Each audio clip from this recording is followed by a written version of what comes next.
Helen Hyde was born in Lima, New York on April 6, 1868. She was born in a wealthy family, and as a consequence, she was able to travel around the world to gain some art knowledge from different artists. Although she wasn't born in California, I consider her a big California artist because she grew up and started her art education in San Francisco, California.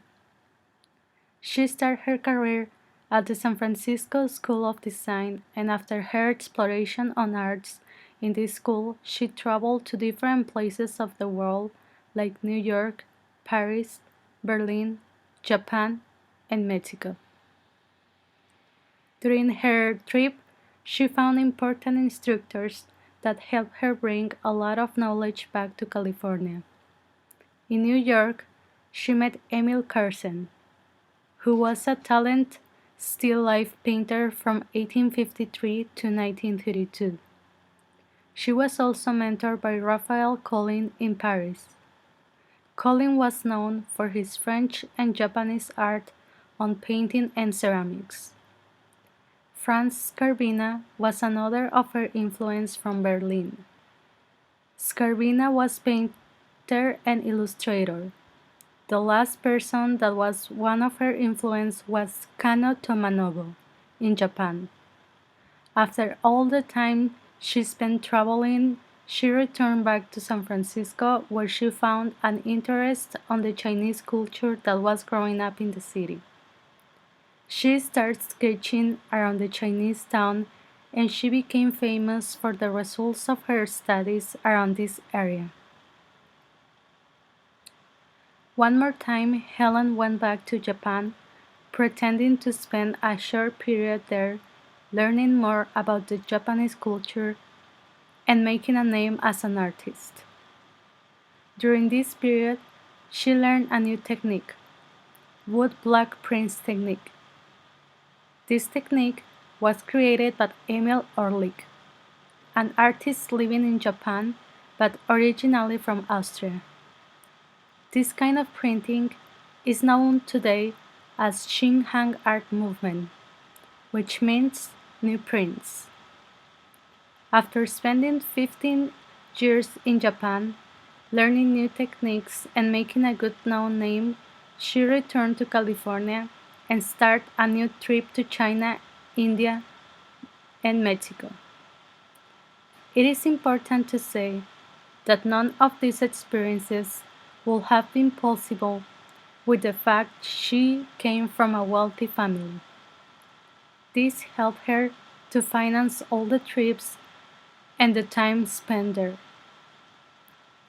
She explored a wide variety of medias like etching, woodcuts, aquatins, oils, watercolor, and pastel. However, as said before, Helen was best known by her woodcuts and etching. Her prints were limited to 100. She signed and numbered all of them by hand. She won prizes, participated in important exhibitions, and had galleries exhibit her work around the world. She died on 1919 of cancer in San Francisco, California. After examining the life of Helen Hyde, I think she was important for California because even though she wasn't born here, she grew up and developed her interest in art in the state. At the beginning of the class, I thought we should review artists that were born and grew up in California. I changed my mind with Helen because I think that everybody feels like home is where we grew up the first years of our life. This piece was created in Japan during the time Helen was living there. This is the image of two kids playing on the snow. Like we can see, we find the light tones throughout the entire image and the nature involved with human, a subject characteristic of Helen's art. The significance of California art. What I like the most about California art is their focus on nature. I think California is rich in nature of all kinds, from beautiful beaches to delicious fruits that we can get here and not somewhere else. Thanks to the art of the Californian artist, the state has been a point of meeting from people around the world. From the posters that were created using the poppy flower, the beautiful beaches, and the high buildings, to the sculptures from Anderson.